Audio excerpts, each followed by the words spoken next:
ook het veldboeket van TMR. Thijs Sturme, goedemorgen. Goedemiddag. Goedemorgen. Ja, hoe is het? Liever gezegd goedemiddag, dat is het al. Ja, het is al middag hier. Het gaat snel, hè, jong. Godverdorie. Ja. Hey, wie heb ze de kerstdagen doorgebracht, hè? Vertel. Rustig, heel rustig. Ja?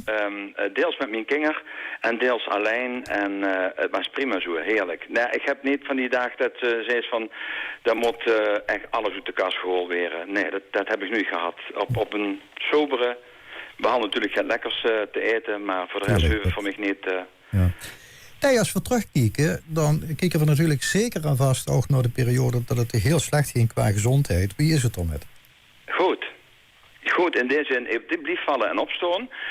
Maar als ik mobiel kan blijven, ik kan mijn werk in de morgenoren doen en 's middags mijn rust kan nemen.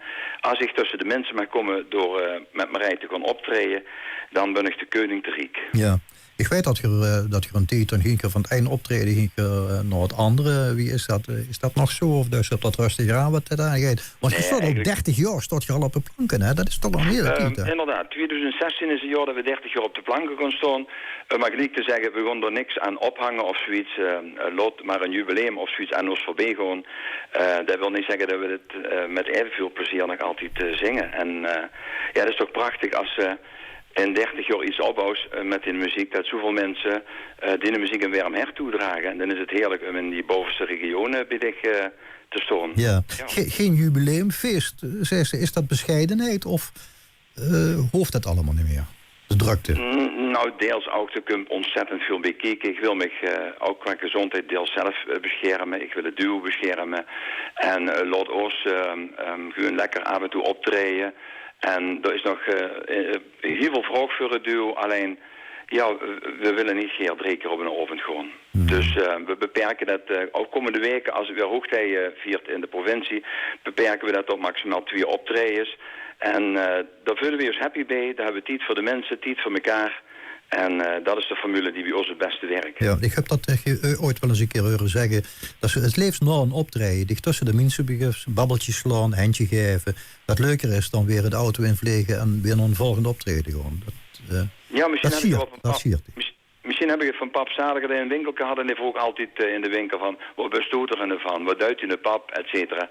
En toen weet ik nog als jonge dat ik hem dat altijd kwalijk noemde, denk ik, maar. En de geschiedenis herhaalt zich en nu doe ik hetzelfde. Heerlijk tussen de mensen staan, weten met wie ze te maken is, wat de mensen doen. En dan merk je gewoon dat er ontzettend veel fijne mensen in onze provincie wonen en ook de boete natuurlijk. Ja. Zit je in gedachten nog bezig met iets nieuws, met een nieuw album bijvoorbeeld? Okay. Nee, we hebben, en iedereen werd ook... Mijn Mago's gelukkig prijs, dat we nog een van de weinigen zien die nog altijd cd's verkopen. En daar vullen we ons bijzonder goed bij. Dat wil niet zeggen dat ze om de 2-3 jaar met een cd moest komen op vandaag. Ik zeg nooit, maar op dit moment zijn we niet met iets specifieks bezig. Als je op de planken staat, al 30 jaar, dan vragen al 30 jaar mensen het veldboeket. Dat kan een avond zonder dat liedje voorbij gaan. Jawel, de fout die zowel Tij als Marij maken is dat we toch een beetje de schroom hebben van als het een ovend feest is, en zo hebben we dat vorige week nog een heidhuis meegemaakt, dan laten we het veldboeket achterwege. En dan denken we, dat is nou niet gepast. En het domme ervan is dat we dan heel druk nog de vraag kregen, oh wat jammer, we hebben het veldboeket gemist. Ja. En zo was dat vorige week ook een feest in Heidse. Dus we proberen nu samen toch af en toe een beetje meer... in te proten om het veldboeket toch te brengen. Dat is gek, maar dat zit meer bij ons, dat probleem, als bij de mensen. Ja. Ik kan me voorstellen dat als je dat nummer zo Duits al gezongen hebt, komt dat er iedere keer weer met volle liefde uit? Jawel, met volle liefde. Alleen wij denken dat het soms om 11 uur 's avonds waar iemand 50 wordt, zoals vorige week het geval is.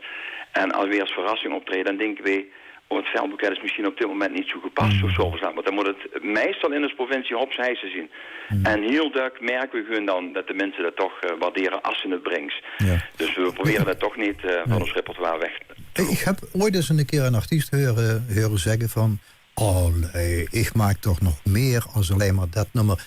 Het is altijd het veldboeket. Soms probeer ik dat te omzeilen. Dat ik denk van, ze hebben er wel allemaal om gevraagd. Maar ik ga wat anders draaien van TMR. Want ze hebben zo'n mooi, repertoire. Heb je dat idee al wel eens? Denk je? Tuurlijk vind ze dat joh, maar ik denk dat chef Dieder, ik denk Frans Seuns in de tijd van Schengen de Gang, dat hij ook wel eens ook gedacht heeft, waarom altijd dat nummer aan de andere kant. is het wel een keurzegel, zal ik maar zeggen. Een plekzegel. Was ze van, zei ze, goh, dat drukt ze die ganse leven mee. En dan maakt ze ook heel trots in om zo'n liedje te hebben. Ja. Dus zingt ze het ook met volle overgave. Ja, met alle credits natuurlijk ook voor Hannelore Winter die het nummer geschreven heeft. Ja, niet vergeten, tuurlijk. Ja. Tuurlijk, Hannelore verdient die credits van samen met Marije en Mich. Hebben aan de top voor zoveel jaar in 93 gezeten en is dit liedje tot stand gekomen. En Hannelore is op dit moment een nummer inschreven voor de vastelovend. En als het goed is, gaan we dat deze week opnemen. Oh, geweldig. We kijken er al naar goed. Ik heb 6 brieven hier voor me liggen en 5 daarvan vragen weer het felbekende. Je zit niet op de eerste plaats geëindigd dit jaar, Thij. Dat kan, ja. Nou ja, als ze kan stijgen, kan ze ook dalen. En het gaat zich dat we ons vereerd voelen dat Limburg onze muziek zo omarmt. En dan maakt het niks goed of dat een 4e, 6e, 7e. Maar bekroning tussen de eind 2, 3 en die top 3 is altijd prachtig. Je staat op het podium in ieder geval. 85 keer is er gevraagd om Thij en Marij en 58 keer het veldboeket. Dus dat is heel wat. Ja, dat is heel mooi wat. toch.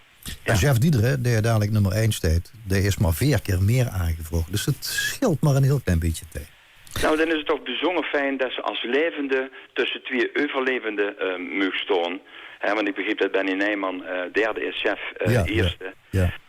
Nou, dan politie was toch de koning te riek. En als we het einde mens gunnen, dan is het onze chef Zaliger. Ja, prachtig dat Limburg nog de muziek zo weer in nog hert heeft gesloten. Thij, ik ga dich een hele fijne route wensen. Dat geldt natuurlijk ook voor die muzikale partner Marij. Door haar ook een dikke groet van mij en een knuffel erbij. En alle goeds voor 2016. En ik hoop dat we ons komend jaar weer een zorgjes tegenkomen. Nou, en we hopen komende weken een hoop mensen in het samenwerken met Alain het Madammekoer te zien, wat door de provincie gaat reizen. Dus ik hoop dat veel mensen het mogen ontmoeten. Ik wens u toch in ieder geval heel veel plezier tijdens die Madammekoer. Dankjewel en voor alle mensen een fijne jaarwisseling. Van hetzelfde, Thij, bedankt voor het babbeltje. Fijne zondag nog verder. Groetjes, hetzelfde. Dag, Thij.